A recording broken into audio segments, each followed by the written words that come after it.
Okay, you have definitely seen it everywhere. The entire internet has been completely captivated by what might just be the wedding of the century, Taylor Swift and Travis Kelce. But, behind all that fairy tale romance, a really wild rumor started making the rounds, one that painted a very, very different picture. And that brings us to the one question that had everybody talking. Did one of the biggest pop stars on the planet really try to strong arm a regular couple out of their dream wedding venue? Yeah, that is the explosive claim we are about to unpack. And this quote right here, this is the kind of stuff that just sets the internet on fire. Gossip sites ran with it, creating this whole narrative of a celebrity power move that honestly seemed a little too crazy to be real. But was it? All right, so let's get into it. The wedding date heist. How did this story even happen? Well, it was kind of the perfect storm of celebrity gossip. You've got a massive star, a dream venue, and a motive that just seemed way too perfect. So the whole rumor really hinged on one single crucial detail: the date, June 13th. And of course, fans immediately latched onto this because, as we all know, 13 is Taylor Swift's lucky number. The story claimed that Swift and Kelce offered this massive payout for that one specific symbolic day. It was a detail that felt so perfect, you almost couldn't make it up. But just as the online outrage was hitting its peak, the story started to, fall apart. It was time to separate the juicy viral gossip from, the actual facts. And the reality? Turns out it was a lot simpler. The venue itself, the Ocean House, actually stepped in to shut the whole thing down. A spokesperson made it crystal clear what their policy is. Once the date is booked, it is locked. They do not permit buyouts, period. And just like that, the main pillar holding up the entire story just collapsed. But here's the thing. Even with that buyout rumor totally debunked, the wedding buzz is still very, very real. In fact, it looks like the couple's own plans have been evolving.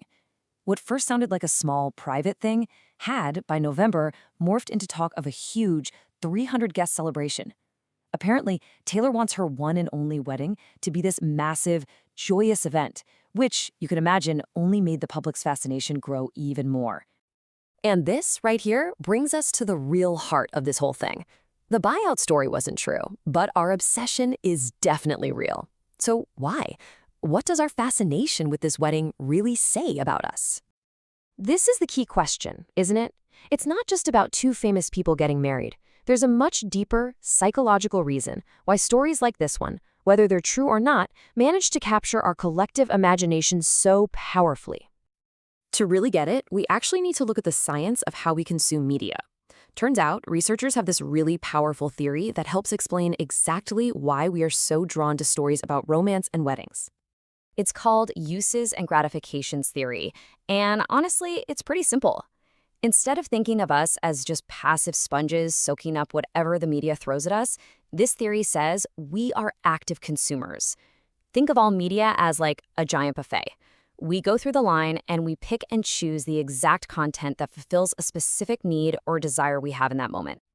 So what needs are we trying to fill when we watch wedding shows? Well, research on this exact topic points to a few key reasons. We watch to be entertained, sure, or maybe to learn a few things about planning. Sometimes it's just to pass the time, or it gives us something to talk about with our friends. It can even reinforce our own ideas about who we are and what we believe in.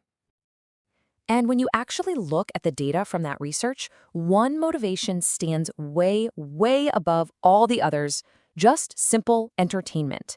At the end of the day, we tune in because it's a fun, enjoyable escape from reality. But this is where it gets really fascinating. That same research found a super powerful link between watching this kind of TV and holding very specific romantic beliefs. Get this. The more wedding TV a person watches, the more likely they are to strongly agree with the idea that love conquers all. And that effect gets even stronger under one specific condition: when we feel like the people we're watching on screen are similar to us. When we can identify with the characters, the media's impact on our romantic beliefs just skyrockets. We start to see ourselves in their story, and that just reinforces all of our own ideals. Okay, so let's connect all this science back to Taylor Swift and Travis Kelce. How does this theory explain our collective obsession with their big day? This quote from the research paper really just nails it. Media about weddings gives us soothing stories. They tap into our deepest cultural fantasies about finding the one, about overcoming obstacles, and about getting that picture-perfect fairy tale ending. So you see, this was never just about a wedding date or some celebrity gossip. Our investment in the whole Swift-Kelsey saga speaks to something much, much bigger. We're not just consuming gossip, we're consuming a narrative that fulfills our deep-seated need to see a fairy tale play out right in front of us, in the real world. And that leaves us with one final thought to chew on.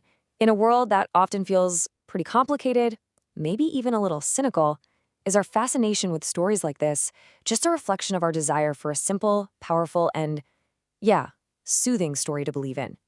Something to think about.